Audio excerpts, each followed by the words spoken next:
মই 6 জনগোষ্ঠীৰ জনজাতিকৰণ নকৰোঁ প্ৰয়োজন হ'লে মই আজমলৰ লগত চৰকাৰ গঠন কৰিম মোক লাগে ক্ষমতা নমস্কাৰ সকলোকে মোৰ অন্যটি নতুন ভিডিঅ'লৈ আপোনালোকক স্বাগতম জনাইছোঁ আশা কৰোঁ আপোনালোক সকলোৱে ভালে আছে এই বিস্ফোৰক মন্তব্য কাৰ গম পায় নাই আসলতে কথাখানি মুখ্যমন্ত্ৰীৰ কথা কৈছে মুখ্যমন্ত্ৰীয়ে তেখেতে 6 জনগোষ্ঠীৰ জনজাতিকৰণ কৰিম বুলি যোৱাবাৰ ভোটখিনি ল'লে আৰু সকলোৱে তেখেতক ভোট দিলে উজনি অসমত তেখেত পপুলাৰ হৈ গ'ল তেখেতৰ ঢৌৱে উজনি অসম হাওভা লগাই দিলে আৰু এই উজনি অসমে সেইকাৰণে তেখেতক ভোট দি পিনে এই চৰকাৰখন গঠন কৰিলে কিন্তু গঠন হোৱাৰ পিছত কি কৰিলে আজি পৰ্যন্ত 6 জনগোষ্ঠী জনজাতিকৰণ কৰিব পাৰিলেনে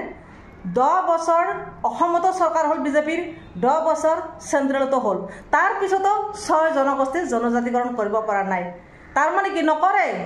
তেওঁ এতিয়াও ক'ব বিচাৰিছে যে মই 6 জনগোষ্ঠীৰ জনজাতিকৰণ নকৰোঁ প্ৰয়োজন হ'লে মই আজমলৰ লগত চৰকাৰ গঠন কৰিম মোক লাগে ক্ষমতা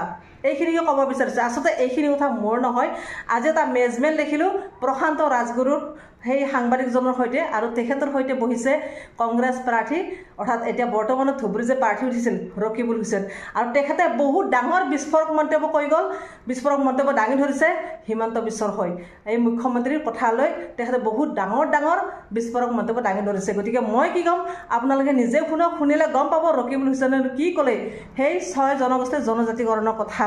শুনিলে আপুনি আচৰিত হ'ব আৰু ভাল পাব আৰু এইখিনিতে এটা কথা কওঁ আপুনি যদি এতিয়ালৈকে মোৰ চেনেলটো সাবস্ক্ৰাইব কৰা নাই প্লিজ কৰি দিয়ক তেনেহ'লে শুনক ৰকিবুল হুছেইনৰ এই মন্তব্য 6 জনগোষ্ঠীৰ কথা বা মুখ্যমন্ত্ৰীৰ কথানো কি ক'লে বা বিজেপিৰ এই চৰকাৰখনৰ কথা কি ক'লে তেওঁলোকৰ বিস্ফোৰক কি মন্তব্য পতন হ'ব গৈ আছে অহংকাৰে কি আনিব গৈ আছে সকলো কথা তেওঁ ক'লে ধুনীয়াকৈ বুজাই দিলে গতিকে আপোনালোকে নিজে শুনক এয়া ৰকিবুল হুছেইনৰ মন্তব্য এয়া মেজমেণ্ট একচনৰ লোকপিয়ল সম্পূৰ্ণ বৈধ ইয়াৰ পৰৱৰ্তী কালত কি হ'ল ঘটনাটো পৰৱৰ্তী কালত আমি ক'লো যে 2011ত কৰিব লাগে আৰু এই কাৰণত আপোনাৰ এনআৰচিটো বন্ধ থকাৰ কাৰণে ডিলিমিটেশনটো বন্ধ আছে তেতিয়া ইলেকশ্যন কমিশন অফ ইণ্ডিয়া আমাৰ কথাটো নামানি ক'লে যে নহয় 2001 চনৰ সেন্সাছটো শুদ্ধ হেতুৰ ভিতৰতে ডিলিমিটেশন হ'ব লাগে আপোনালোকৰ তাত কি আপত্তি আছে কোনখনত 2001ত এনআৰচি সম্পূৰ্ণ হোৱা নাই যিকিটা ক্ৰাইটেৰিয়া যিকিটা 3টা কাৰণ সেই 3টা কাৰণৰ এটা সম্পূৰ্ণ হোৱা নাই তেওঁ ততাতৈয়াকে কৰিব লাগে কৰি পেলাইতো এতিয়াতো তেওঁ নিজৰ এই যে জালখনতে আপোনাৰ তেওঁ নিজে ভৰি দি পেলাই এতিয়া ওলাব নোৱাৰা অৱস্থা মুখ্যমন্ত্ৰী ডাঙৰীয়াই দুটা কথা কৈছে মোৰ সাক্ষাৎকাৰত এটা কথা কৈছিল যে তেখেতে অসম চুক্তি কেতিয়াও সমৰ্থন কৰা নাছিল আৰু 1971 চন ভিত্তিবৰ্ষ কেতিয়াও সমৰ্থন কৰা নাই আৰু 2 নম্বৰ কথাটো হৈছে যে 1,25,00,000 অনুপ্ৰৱেশকাৰী আছে ঘুষপেটিয়া আছে বুলি তেখেতে নিৰ্বাচনৰ সময়ত কৈছে এই দুটা প্ৰসংগ মুখ্যমন্ত্ৰী ডাঙৰীয়াৰ এই কথাবিলাকৰ তেওঁ অসম চুক্তি ৰূপায়ণ বিভাগৰ মন্ত্ৰী আছিল আমি পাহৰি যাওঁ কথাবিলাক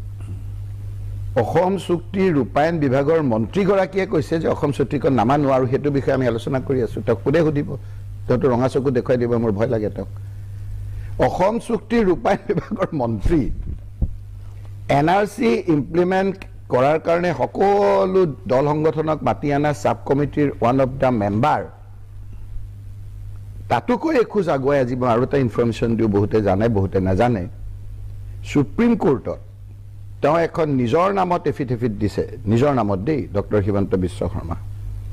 যে 1971 চন 25 মাৰ্চৰ অসম চুক্তিৰ ভিত্তিত এনআৰচিখন হ'ব লাগে তাৰ পিছত অহা কোনোবা লোকক এইখিনি অসুবিধা কৰিব নালাগে তাৰ আগৰখিনিকো এইখিনি কৰিব নালাগে তেওঁ এফিডেভিট দিছে সুপ্ৰিম কোৰ্টত আৰু সংবিধান পদত এটা পোষ্টত বহি তেওঁ কৈ আছে এই কথাখিনি আপোনাৰ কথাখিনি মই উত্তৰ দিছোঁ কি অৱস্থালৈ গৈছে আপোনালোকে চাওক এতিয়া কোনে তেওঁক সুধিব যে আপুনি অফিচিয়েলি অসম চুক্তি ইমপ্লিমেণ্টেশ্যনৰ উন্নয়ন বিভাগৰ আপুনি অসম চুক্তি ৰূপায়ণ বিভাগৰ মন্ত্ৰী আছিল অসম চুক্তি ৰূপায়ণটো কি বস্তু এইটো মইতো নাছিলোঁ তেওঁ আছিলে অসম চুক্তি ৰূপায়ণ কোনখন চুক্তি তেওঁ নামানো কৈছে তেওঁ নমনা চুক্তিখনৰ মন্ত্ৰী আছিল ইমান দিন কি ক'ব এতিয়া আমি কথা পাতি আছোঁ তেওঁৰ লগত আৰু আমি এইবিলাক উত্তৰ দি আপুনি মই পুনৰবাৰ কৈছোঁ অলপ মানুহৰ লগত কথা পাতক না মোৰ ধুবুৰী লোকসভা সমষ্টিত 27 লাখ মানুহ হয় খুব বহুত বেছি দুটা সমষ্টি আচলতে তাত এটা পঞ্চায়তৰ পৰা এটা পঞ্চায়তলৈ যাবলৈ পানী যাব পঞ্চায়ত দেই কমিউনিকেশ্যনটোতো আছেই মানুহক কেনেকৈ থাকে ইয়াত থাকিলে বুজি নাপাব বহুত কষ্টৰে থাকে কিন্তু মানুহখিনি কৰ্ম কৰি খায় 50 লাখ মান মানুহ হ'ব পপুলেশ্যন আমাৰ মেঘালয় ৰাজ্যতকৈ বেছি হয় মেঘালয়তকৈ বেছি 12 লাখ 14 লাখ টকা এটা সমষ্টি থাকে সেইখিনি এমপিটো 5 কোটি টকা পাব উন্নয়নৰ কাৰণে আৰু ইয়াৰ 27 লাখ ভোটাৰ 50 লাখ পপুলেশ্যনৰো 5 কোটি এইটো ঘূৰ অন্যায় মানুহৰ অধীন হয় তাৰপিছত সেই মানুহখিনি যেতিয়া আপোনাৰ বিভিন্ন ধৰণৰ তেওঁলোকে বিতাড়িত হ'ব সেই মানুহখিনিক বিভিন্ন ধৰণৰ বিশেষণ কৰি মানুহক উপলঙা কৰিব সেইকাৰণে আপোনাৰ এটা যে আনৰেষ্ট হৈ গৈছে যে এটা যে ওপৰ একেবাৰে মানুহৰ যে এটা ধনী এটা একেবাৰে দুখীয়া এই মানুহখিনি চবেতো জীয়াই থাকিব বিচাৰে সেই যে আনৰেষ্ট এটা সেইখিনি কোনে কৰিব সেইখিনি ক'ত কথা পাতিম আপোনাৰ মানুহখিনি খাবলৈ ববলৈ নাইকিয়া এটা অৱস্থা পৰি কৈছে সেই কথাখিনি পাতো আহক না কোনোবা এটা মঞ্চ আপুনি দিয়ক না যে আমি মানুহৰ অসুবিধা আপোনাক মই কৈছো যে আমি ইয়াত অনুভৱ কৰা নাই মানুহবিলাক কিমান কষ্টৰে থাকে চৰকাৰে কিবা দিলে নিদিলে কোনো আপোনাৰ ভক্ষেপ নাই আজি আপোনালোকে চাওক মই কৈছো এই যে গুৱাহাটীৰ ডাঙৰ বিল্ডিংবিলাক হয়তো এইটো বিল্ডিং বনাইছে ইমান ধুনীয়া ধুনীয়া বিল্ডিং বনাইছে বিল্ডিঙৰ পাইলিং যে কৰে এই পাইলিঙৰ কনষ্ট্ৰাকশ্যনৰ পাইলিঙৰ এক্সপাৰ্টসকল কিন্তু ধুবুৰী লোকসভা হয় সেইটো মই মানি লৈছো গুৱাহাটী বা সমগ্ৰ অসমৰ মানুহে সেই কথাটো আপোনালোকে কৰে সেইখিনি টেকনিকেলি চাউণ্ড মানুহ সেইখিনি কৰ্ম কৰি খোৱা মানুহ এতিয়া আপোনাৰ যে মই MLA হোষ্টেলখিনি বনাই আছে আপুনি চাওক হয়তো সেই আমি এছিমিলেশ্যন যেতিয়ালৈকে নহ'ব সেইকাৰণে মই আজি আপোনাক এটা কথা ক'ব বিচাৰিছোঁ যে মই উগ্ৰ মিঠা উগ্ৰ তিতা দুইটা বৰ্জনীয় দুইটা বৰ বিষ এইটো আপোনাৰ বিষাক্ত কৰে ক'ৰবাত লাগিলে মোক একো নালাগেও আমি এই আপোনাৰ আমাৰ নামনি অসমৰ যিখিনি মানুহৰ কথা কৈছে কাকো অসুবিধা নিদিয়াকৈ আৰু উজনি অসমৰ আমি এটা এছিমিলেশ্যন এটা কৰি এই বেয়া কথাবিলাক পাতাটো নাইকিয়া কৰিব পাৰোঁ নেকি যিহেতু আমাৰ NRC হৈছে যিহেতু আমাৰ ডিলিমিটেশ্যন হৈছে কোনো কাকো ক্ষতি নকৰাকৈ এই লোকসকলকো মই এটা দায়িত্ব ল'ম মোক সেইটো হিচাপে লগ লাগিলে মোক খোজকাঢ়ি মোৰ ওপৰতে যাওক মিলনৰ কাৰণে Guys, life is a race. মোক খোজকাঢ়ি মোৰ ওপৰতে যাওক মিলনৰ কাৰণে এই মানুহখিনি লাগিলে আপোনালোকে কামতে নলগাওক কামতটো লগাবই লাগিব কাৰণ নহ'লে মোৰ ঘৰটো যিসকলে এই মানুহখিনিক বেয়া পায় সেই মানুহখিনি আগতে লগায় কাৰণ কামত লগাওক কিন্তু সেই মানুহখিনিকো কম যে যিটো ভয় উজনিৰ সেই ভয়টোত তহঁতে কিন্তু চাব লাগিব ভয়টো হ'ল যে তাত কিবা পৰিৱেশ এটা কৰি লৈছে কিবা যদি ভোটাৰ লিষ্টত নাম সোমাই দিয়ে মই ক'ম যে এজন মানুহ যদি সোমায় তেতিয়াহ'লে মই তহঁতৰ বিপক্ষে থাকিম আন এটা প্ৰসংগলৈ আহিব কৈছোঁ হুছেইন ডাঙৰীয়া মানুহৰ মনত অনুষ্ঠানবিলাকৰ প্ৰতি এটা সন্দেহৰ সৃষ্টি হৈছে কাৰণ বিজেপি চৰকাৰে অনুষ্ঠানবোৰক ৰাজনৈতিকভাৱে সাংবিধানিক অনুষ্ঠানবোৰক ৰাজনৈতিকভাৱে ব্যৱহাৰ কৰাৰ অভিযোগ মানুহৰ এটা চৰ্চাৰ বিষয় কথা হ'ল নিৰ্বাচন আয়োগ প্ৰথম পৰ্যায়ৰ ভোট গ্ৰহণৰ পিছত ভোট গ্ৰহণৰ চূড়ান্ত যিটো সংখ্যা এই সংখ্যাটো ৰাজহুৱা কৰাত নিৰ্বাচন আয়োগে 11 দিন সময় ল'লে দ্বিতীয় পৰ্যায়ৰ ভোট গ্ৰহণত 5 দিন সময় ল'লে তৃতীয় পৰ্যায়ৰ ভোট গ্ৰহণত যেতিয়া চাৰিওফালে চৰ্চা হ'ল হুলস্থুল হ'ল তেতিয়া 48 ঘণ্টাৰ ভিতৰত দিলে আৰু চতুৰ্থ পৰ্যায়ত সুপ্ৰিম কোৰ্টৰ ধমকি খাই 48 ঘণ্টাৰ ভিতৰত দিলে এতিয়া নিৰ্বাচন আয়োগৰ দৰে এটা অনুষ্ঠানে যদি 11 দিন পলম কৰে 5 দিন পলম কৰে যিটো বস্তু তেওঁলোকে 24 ঘণ্টা বা 48 ঘণ্টাৰ ভিতৰত দিব পাৰে গোটেই প্ৰক্ৰিয়াটো সন্দেহৰ আৱৰ্তত আহি গৈছে আৰু অসমত 10 লাখ ভোট বাঢ়িছে তিনিটা পৰ্যায়ত ইলেকশ্যন কমিশ্যন অফ ইণ্ডিয়াৰ কথাটো মই আপোনাক কওঁ ইলেকশ্যন কমিশ্যন অফ ইণ্ডিয়া এতিয়া এইবাৰে হোৱা নাই না আগৰ পৰা আছে মোৰ এইবাৰ 6 টাইম মই ইলেকশ্যন খেলিছোঁ 6 বাৰ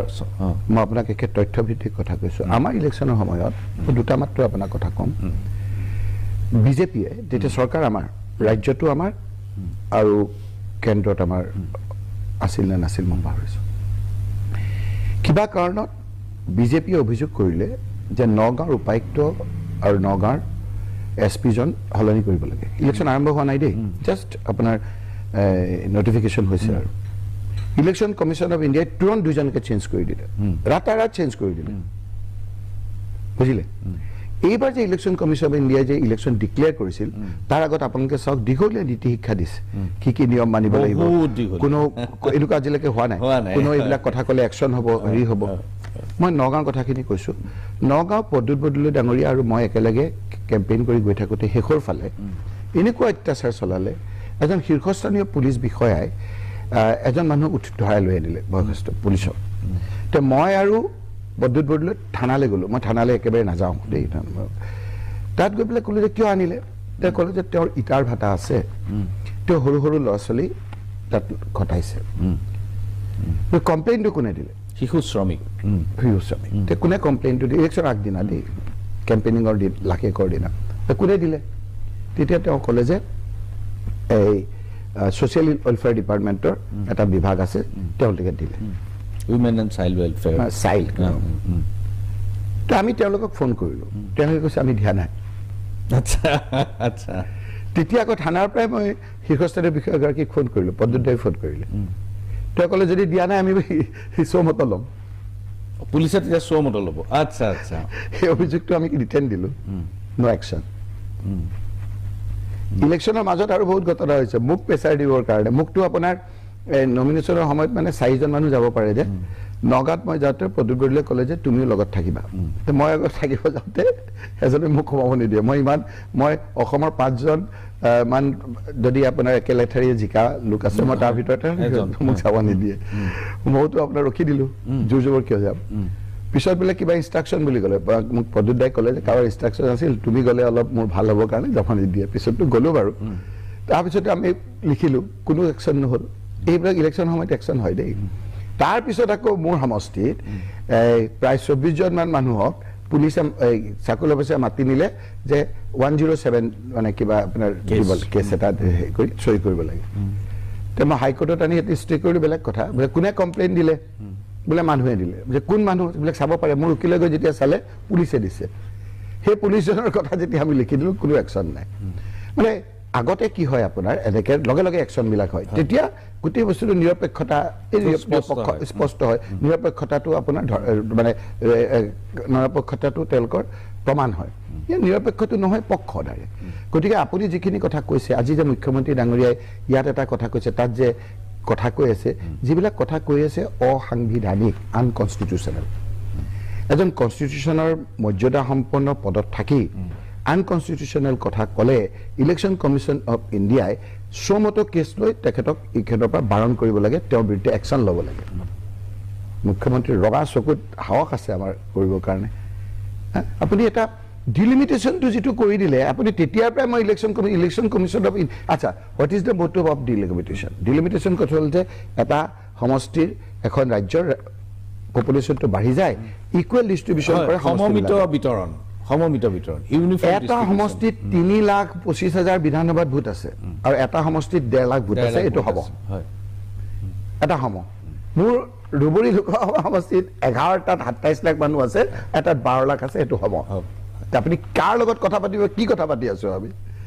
গতিকে ইয়াৰ মাজতে থাকি পেলাই মানুহৰ কথা এইকেইটা দিন পাতো এইবিলাক 4 তাৰিখে আপোনাৰ ৰিজাল্ট হ'ব এই যে আপোনাৰ যে এতিয়া যে 10 লাখ ভোট 20 লাখ ভোট যে বঢ়াইছে বুলি কৈ আছে সেই আমাক এতিয়া ভয় খুৱাই দিছে মই কালিৰ পৰা আকৌ নতুন এটা কামত লাগিবলগীয়া হ'ল 17C বুলি এটা ফৰ্মখন থাকে যিদিনা ইলেকশ্যন হয় মই খুব থৰতো এইবিলাক তেখেতেও জানে মই খুব থৰ গতিকে অকণমান আমাৰ লগত ইমান লাগি নাথাকে বোধ হয় 17C ফৰ্মটো আমাৰ বুথ কমিটি প্ৰত্যেকটো বুথ চেণ্টাৰত যিজন আমাৰ এজেণ্ট থাকে সেই এজেণ্টজনে লৈ আহিব লাগে মই আগতে এইবিলাক সন্দেহ কৰি কৈছিলোঁ যে প্ৰত্যেকখন লৈ আনিবা তাত আপোনাৰ ইভিএমৰ নাম্বাৰটো লিখা থাকিব তাত আপোনাৰ ভোট কিমান হ'ল টোটেল কিমান আছিল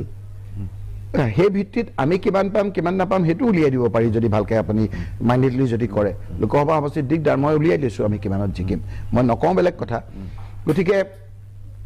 এতিয়া আকৌ নতুনকৈ 17C দি প্ৰত্যেকটো ইভিএমৰ নাম্বাৰ লিখি ময়ো আপোনাৰ এই ক্ষেত্ৰত কৈছোঁ সকলো আমাৰ বিৰোধী পক্ষৰ আমাৰ ইলেকশ্যন কাউণ্টিং এজেণ্টখিনিক যে এখন ল'ব লাগে যে তাত প্ৰত্যেকটোতে আপোনাৰ ইভিএমৰ নাম্বাৰটো লিখা থাকিব ভোট কিমান আছিল সেইটো লিখা থাকিব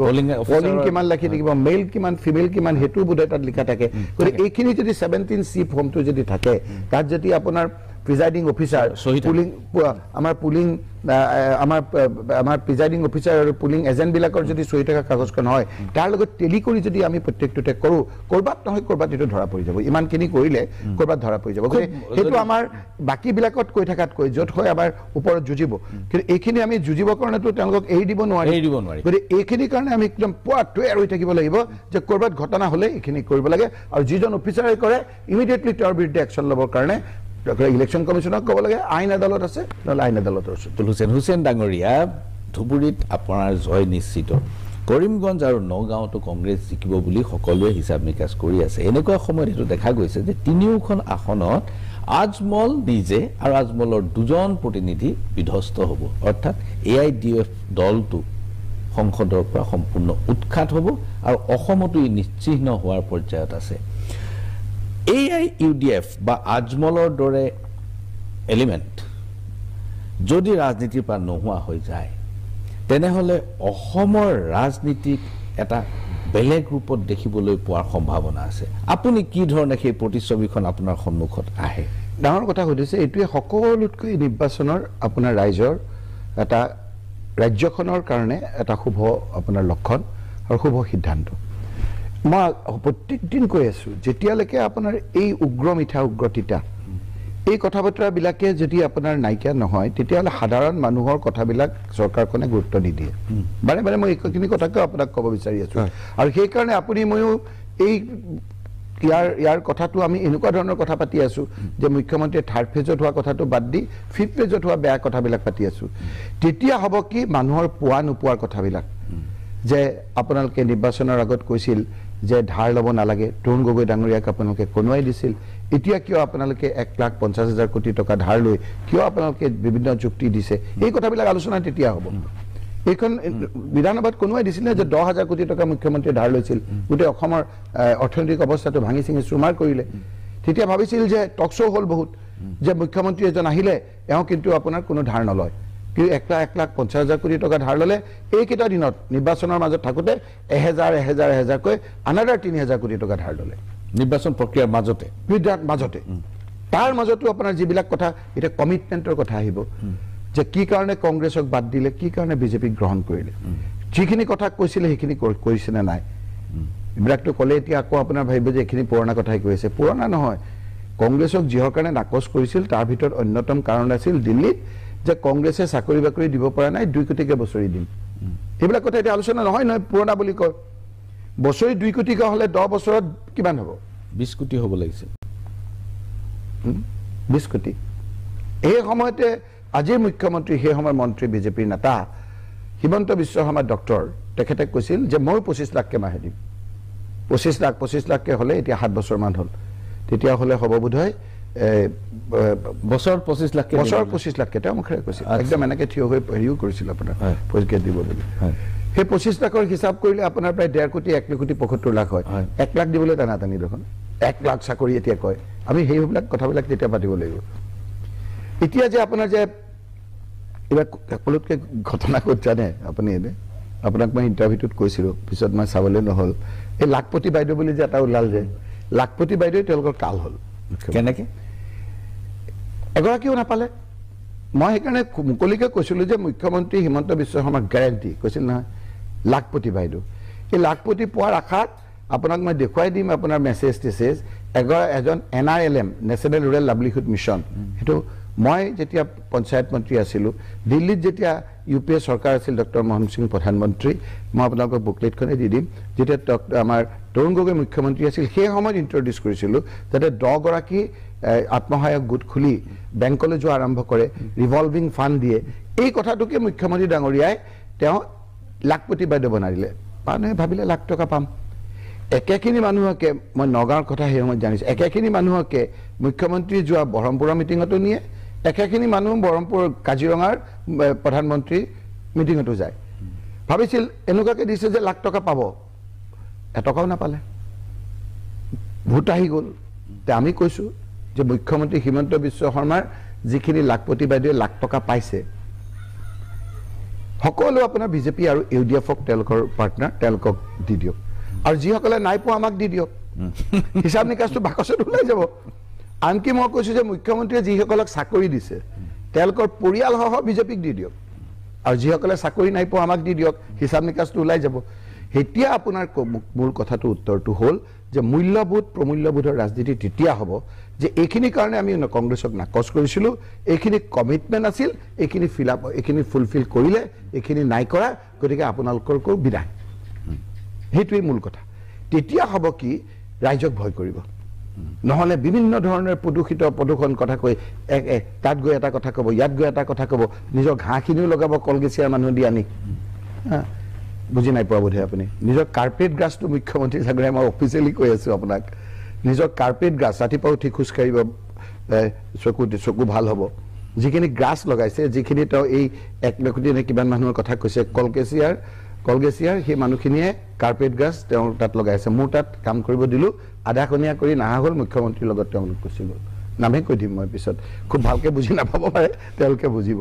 কৰ্ম কৰি খোৱা মানুহৰ লগত আপোনাৰ এনেই মানুহখিনিক অপমান কৰি থাকিব নালাগে। আৰু এটা মই বাজপেয়ী ডাঙৰীয়া কথা এটা কওঁ আপোনাক, এই কথাটো মই মুখ্যমন্ত্ৰী ডাঙৰীয়াকো ক'ম, বিজেপিৰ লোকসকলকো ক'ম, ৰাজধৰ্মটো পালন কৰক। কৈছিল নহয় নৰেন্দ্ৰ মোদীক কৈছিল গুজৰাট ৰায়টৰ সময়ত, কৈছে ৰাজধৰ্ম। মুখ্যমন্ত্ৰী এজনে যদি ৰাজধৰ্ম পালন কৰে তেতিয়া মানুহৰ বিশ্বাসটো আহে। যদি পুলিচৰ ৰঙা চকু দেখুৱাই পেলাই যদি কাম কৰে তেতিয়াহ'লে সেই কথাটো মানুহে মানি নলয়। যেতিয়া চান্স পায়, এতিয়া ভোটৰ চান্স পাইছে, মানুহে ভোটৰ বাকচত তাৰ ৰিফ্লেকশ্যনটো হয়। আজমল যদি ৰাজনীতিৰ পৰা সম্পূৰ্ণ আঁতৰি যায়,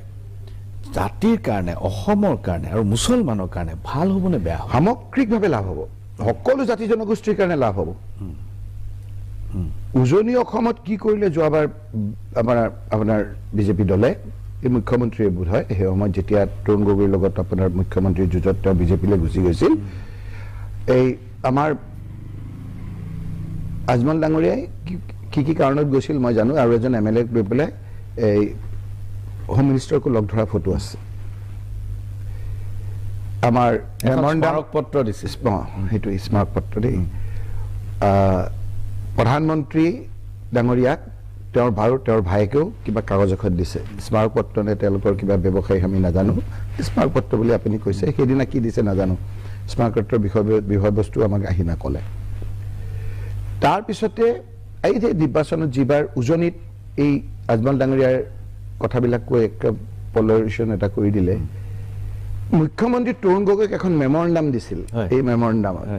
মেমৰেণ্ডামৰ ফটোখিনি তেওঁলোকে লগাই একদম গোটেই নগাঁৱৰ পৰা সিফালে আৰু আপোনাৰ উত্তৰ অসমৰ গোটেইখিনিত পাহাৰ, এই গোটেইখিনিত লগাই দিলে যে কংগ্ৰেছৰ লগত সবদ্ধ আছে। কিয়? স্মাৰক পত্ৰ এখন দিছিল, বুজাবুজি হৈ গ'ল, কথাখিনি বুজিলে। সেই বুজাবুজিৰ ফলত এটা হ'ল, সেইটো সময়ত সাময়িকভাৱেতো কেতিয়াবা হয় ন, এবাৰ দুবাৰ আপোনাৰ কেতিয়াবা হয়, টেগাম যে আমাৰ কজে বেচে, সেইটোতো হ'ল। এতিয়া তেওঁলোকে কৰা কামবিলাক কি হ'ব? তেওঁলোকৰ তাত দিলে, আমিতো সেই ধৰণৰ কথাবিলাক কোৱা নাই। আমি পোষ্টাৰ লগাব পাৰিলোহেঁতেন, বহুতো লগাব পাৰিলোহেঁতেন, তাত উঠিছে মুখ্যমন্ত্ৰীৰ লগত, আপোনাৰ প্ৰধানমন্ত্ৰীৰ লগত। আমি গোটেই কথাখিনি তেওঁলোকৰ কাম কাজৰ ওপৰত কৈছোঁ। মুখ্যমন্ত্ৰীয়ে কোৱা কথা, পিছদিনা তেওঁ কোৱা কথা, কেনেকৈ মানুহখিনি কনভিন্স হৈ গৈছে। গতিকে অকল ইয়াৰে নহয়, আপুনি কৈ আছে নামনি অসমৰ, উজনি অসম যদি মিলটো নহয়, এছিমিলেশ্যনটো যদি নহয়, সামগ্ৰিকভাৱে ৰাজ্যখনৰ কাৰণে বেয়া হ'ব। তেতিয়া আপোনাৰ সকলো, এতিয়া আপোনাৰ টি গাৰ্ডেনৰ মানুহৰ যে আপোনাৰ যে প্ৰতিনিধি কমি গৈছে, ক'ৰবাত আমি পাতিছোঁ ভালকৈ, MLA কমি গৈছে নহয় প্ৰতিনিধি। বঙালী হিন্দু মানুহখিনিয়ে বিজেপিক ভোট দিয়ে, এজনো যে ব্ৰহ্মপুত্ৰ ভেলীৰ লোকৰ যে মন্ত্ৰী এজন নাই, আমি ক'ৰবাত পাতিছোঁ সেই লোকসকলৰ কথা, আগতে পাতিছোঁ। গতিকে সেই ক'ৰবাততো পাতিবলৈ, এতিয়া আপোনাৰ যে 6 জনগোষ্ঠী জনজাতি কৰিম বুলি কৈ গোটেই মানুহখিনিয়ে আপোনাৰ তেওঁলোকক সমৰ্থন কৰিলে, আজি যে নিদিলে আমি ক'ৰবাত পাতিছোঁ সেইসকলৰ কথা। জনজাতি, মই আগতো কৈছোঁ আজিও ক'ম, জনজাতি লোক এজনক আমাৰ আদৰ্শ নীতিৰ লগত মিল নাই, আমি হাৰিছোঁ, এজন মুখ্যমন্ত্ৰী হোৱাৰ ফটোখন দিছিলে। সেই সময়ত তেওঁ ভালকৈ কাম কৰাৰ কাৰণেই আকৌ বিজেপিক আনা বুলি কৈছিলে। তেওঁক যে চল চাতুৰে আঁতৰাই দিলে, তাৰ ৰিফ্লেকশ্যনটো কিন্তু এইবাৰ হৈছে। এই যে গৌৰৱ জিকিব সেইবিলাক কথা বতৰা আহিছে, আপুনি ভোটৰ বাকচত চাব, বিভিন্ন ক্ষেত্ৰত আমাৰ মানুহে, তাৰমানে সোণোৱালক আঁতৰ কৰাৰ কাৰণে তাৰ প্ৰভাৱ উজনিত পৰিছে বুলি আপুনি ক'ব? ডেফিনেটলি গোটেই অসমত পৰিছে। জনজাতি মানুহখিনি মইতো কওঁ 6 জনগোষ্ঠী, মই অফিচিয়েলি কৈছোঁ, নট এজ এ কংগ্ৰেছমেন, মোৰ নিজৰ মানসিকতাৰে কৈছোঁ, 6 জনগোষ্ঠী জনজাতিকৰণ কৰিলে বোধহয় অসমৰ মুঠ পপুলেশ্যনৰ 51% জনজাতি হৈ যাব। এইটো একদম মোৰো কোনোবাই বেয়া পাব পাৰে, আমাৰ মুখ্যমন্ত্ৰীয়েতো বেয়া পাবই। আৰু ইমান যদি জনজাতিৰ প্ৰতি তেওঁলোকৰ যদি ভাল পোৱা ভাৱটো আছে, ৰাজনৈতিক স্বীকৃতি এটা দিয়ক, যদি অফিচিয়েলি নহয়, নন অফিচিয়েলি আমি এটা বনাই লওঁ যে 51% যিহেতু জনজাতি থাকিব, মুখ্যমন্ত্ৰী পষ্টটো আপোনাৰ সংৰক্ষণ হৈ যাওক। জনজাতিৰ কাৰণে সংৰক্ষণ হৈ যাওক তেতিয়া এই অমুক কিবা হ'ব তমুক কিবা হ'ব সেইবিলাক নাইকিয়া হৈ যাব মানিব মানে আজমল মুখ্যমন্ত্ৰী হ'ব শ্লোগানটো তুলিব নোৱাৰিব আৰু এনেকুৱা ধৰণৰ কৈ থাকে ন এতিয়া যিবিলাক কথা কৈ আছে লাগিলে আজমলৰ লগতে চৰকাৰ কৰিব সেইটো নামানে মই আপোনাক ক'লো যাৰ কথা নামটো নকওঁ মই ক্ষমতা এনেকুৱা আমাক নালাগে লাগিলে আজমলৰ লগত লগ খাই আকৌ চৰকাৰ কৰিব এই যেটো মই প্ৰস্তাৱ দিছো যে জনজাতি এজনক মুখ্যমন্ত্ৰীটো আমি যদি কনস্টিটিউশনত নাইও আমি মানসিকভাৱে ঠিক কৰি লওঁ তেওঁক দিম বুলি তেওঁ লাগিলে আপোনাৰ তেওঁৰ লগতে আজমলৰ লগতে যাব এটো কেতিয়াও নামানে কৰক তেওঁ হুছেইন ডাঙৰীয়া খুব ইন্টাৰেষ্টিং এটা ঘটনা আপুনি কৈ দিলে যে লাগিলে আমি এজন জনজাতি মুখ্যমন্ত্ৰীৰ কাৰণে সংৰক্ষণে থাকক এটা ব্যক্তিগত মত তেতিয়া এই ধৰণৰ বিতৰ্কবোৰ আৰু নোহোৱা হ'ব সকলো পাৰ্টি বাধ্য হৈ যাব এতিয়া আমাৰ আৰু আপত্তিও নাই জনজাতি মানুহ এজন নেইনোটো আমি ধৰক যিটো মানুহ যিটো পপুলেশ্যন য'ত বেছি থাকে তাৰ কেণ্ডিডেট দিবই কিন্তু যেহেতু 51% জনজাতি হয় আমি 6টা জনগোষ্ঠীকো ইনক্লুড কৰি দিলো তেওঁৰ আমাৰ সকলো দলতে তেনেকুৱা প্ৰতিনিধি থাকে তাৰ এফিচিয়েণ্ট মানুহ এজন দি দিয়ক কিন্তু আপুনি যে এইটো কষ্ট সুধিছে মই যে উত্তৰ দিছো মই যিজনে আপোনাৰ বেয়া পাব লাগে পাব আৰু বেয়া পাইতো নাই মই এইবাৰ আপোনাৰ দলৰ ভিতৰৰ প্ৰসংগতলৈ আহোঁ আপোনাৰ দলৰ 5জন বিধায়ক এতিয়া নিলম্বিত হৈ আছে আৰু ইউডিএফতো দেখিছোঁ নিজামুদ্দিন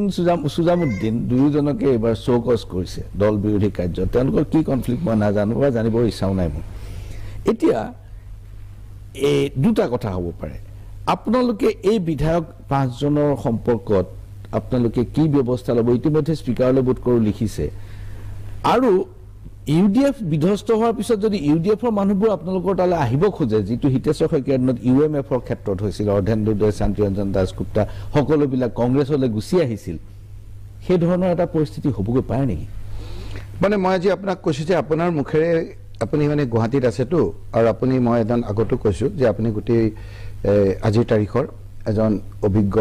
সাংবাদিকে নহয় এজন বুদ্ধিজীৱী বিভিন্ন ক্ষেত্ৰত আপুনি বাবতৰি ৰাখি এইবিলাক প্ৰশ্ন কৰিছে বুলি মই সামগ্ৰিক অসমৰ পৰিস্থিতি অধ্যয়ন কৰি আপুনি এইটো প্ৰশ্ন কৰিছে বুলি মই ভাবিছোঁ কিন্তু মোৰ ব্যক্তিগত এইটো মই দলৰ সিদ্ধান্ত নোহোৱাকৈ ক'ব নোৱাৰিম এই যে ইউডিএফৰ যে কোনোবা জইন কৰাৰ কথা কৈছে মোৰ ব্যক্তিগত মতামত হ'ল যে সেইসকলক জইন কৰাৰ ক্ষেত্ৰত কংগ্ৰেছে দুৰ্ঘৰ বিৰোধিতা কৰিব লাগে কোনো ক্ষেত্ৰত কৰিব দিব নালাগে মোৰ ব্যক্তিগত কথা আৰু নিদিয়েও বোধ হয় দ্বিতীয় কথাটো হ'ল যে আপোনাৰ সেইসকলৰ প্ৰতি কি একশ্যন ল'ব আজি মোক আপোনালোকে সুধি আছে 5জন বাকী আপোনাৰ বিজেপি কেইজন যে কৈ আছে সেইকেইজনৰ পাহৰি যাওঁ নিৰ্বাচনৰ মাজতে দেখোন ক'লে যে অমুকৰ মন্ত্ৰী মুখখন অলপ চম্ভালক যে নতুন কংগ্ৰেছৰ পৰা অহা বিজেপিজনে আমাক উৎপাত কৰি নাইকিয়া কৰিব বিচাৰিছে সেইটো তেওঁলোক বিধায়ক নহয় বিজেপি দলৰ কৰ্মকৰ্তা বিধায়ক মৃণাল শইকীয়াই কৈছে হয় হয় মই নাম ল'ব খোজা নাই বিধায়কতকৈ কৰ্মকৰ্তা বেছি জোৰ যিজনে কৈছে তেওঁলোক জীৱনত কংগ্ৰেছ কৰাই নাই সেইসকলৰ কাৰণে আজি বিধায়ক হৈছে সেইসকল নিষ্ঠাবান বিজেপিৰ লোকৰ কাৰণেই কংগ্ৰেছৰ শাসনকালত কংগ্ৰেছৰ ওচৰলৈ নাহি বিজেপিৰ পতাকাখন লৈ থকাৰ কাৰণেই ৰাইজে তেওঁলোকক একচেপ্ট কৰি এই লোকসকলক বিধায়ক কৰিছে এই লোকটো তেতিয়া বিজেপিত নাই এতিয়াতো তেওঁ কংগ্ৰেছত আছিলে সেইসকলৰ কাৰণে হৈছে গতিকে কৰ্মকৰ্তাৰ বেছি জোৰ তেওঁলোকক কোনে সুধিব কোনে উত্তৰ দিব উল্টা যিটো চকুৰ পকনি ভয় লাগি যায় আপোনাৰ গতিকে আমাৰ কিজনৰতো বিৰুদ্ধে আপোনালোকে চাওক বিভিন্ন কেছ মামলা দি মই আগতো কৈছোঁ আপোনাৰ দুজনক তেনেধৰণে নিছে দুজনে আপোনাৰ নিজে নিজে গৈছে আপোনাৰ যিটো দল বিৰোধী যিখন এক্ট আইন যিখন আপোনাৰ এণ্টি ডিফেকশ্যন বিল এক্ট সেইখনৰ যোগেদি আপোনাৰ হয় কি যদি মই এটা দলৰ পৰা যাওঁ সেইটো দলত গ'লে আপোনাৰ যদি 2/3 যদি আমি গুচি নাযাওঁ তেতিয়াহ'লে তেওঁৰ এমএলএশ্বিপ যাব সেইটো সুৰুঙা কিবা উলিয়াই স্পীকাৰক দায়িত্ব দিছে বাকীবিলাকত এতিয়া আপোনাৰ হিমাচল প্ৰদেশত আপোনাৰ ঘূৰি আহিলে লগে লগে আপোনাৰ 6জনক আপোনাৰ আঁতৰাই দিলে আঁতৰাই দিয়াৰ পিছত হাইকোৰ্টত গ'ল হাইকোৰ্টো সেইখন নাৰাখিলে নাকচ কৰিলে বিধায়ক পদ গ'ল এতিয়া আপোনাৰ ইলেকশ্যন হৈ আছে সুপ্ৰিম কোৰ্টো নাৰাখিলে আজি নহয় কালি নহয় অন্তিম সময়ত এফিডেভিট দি পেলাই তেওঁলোক ঘূৰি আহিব খুজিছে হাইকোৰ্টো নামানিলে গতিকে আপোনাৰ সেইটোৱে নিয়ম 2 এদিনৰ কাৰণে এইটো হ'ব পাৰে যিকেইজনে আপোনাৰ এনেধৰণৰ কৰিছে আমি ভালকৈ যদি যুঁজিলে মানে এনেই কাগজ এখন দিলে নহ'ব এফিডেভিট দিব লাগিব আমি তেওঁলোকক এতিয়া আপোনালোকে চাওক কিছুমানৰ কজ অফ একশ্যনটো আপুনি ধৰি লওক প্ৰমাণ কৰিব লাগিব কজ অফ একশ্যনটো এনেকুৱা আমাৰ বিধায়ক আছে যোনে নিজে ফেচবুকৰ পৰা আপলোড কৰিছে গতিকে বাৰ্ডেন অফ প্ৰুফটো তেওঁলৈ গুচি গ'ল এতিয়া মই ভাবোঁ যে স্পীকাৰ ডাঙৰীয়া মাননীয় স্পীকাৰ ডাঙৰীয়াই সেই কেছবিলাক চালি জাৰি চাই ইমিডিয়েটলি একশ্যন ল'ব লাগে বাৰ্ডেন অফ প্ৰুফ তেওঁ গতিকে সেই কথাবিলাক নকৰিলে আমি হাইকোৰ্ট যাব লাগিব নিয়ম 3 মাহৰ ভিতৰত যদি আপোনাৰ নলয় হাইকোৰ্ট যাব লাগিব হাইকোৰ্টে আপোনাৰ যেতিয়া তেওঁক ইনষ্ট্ৰাকশ্যন দিব লগে লগে ব্যৱস্থা ল'ব লাগিব নহ'লে কোৰ্টে ইণ্টাৰফেয়াৰ কৰিব এতিয়া অলপ টান হৈ আহিছে বস্তুবিলাক গতিকে এওঁলোকৰ বিৰুদ্ধে যিসকলে দল বিৰোধী কাৰ্য কৰিছে তেওঁলোকৰ বিৰুদ্ধে আজি নহ'লেও কালি একশ্যন হ'ব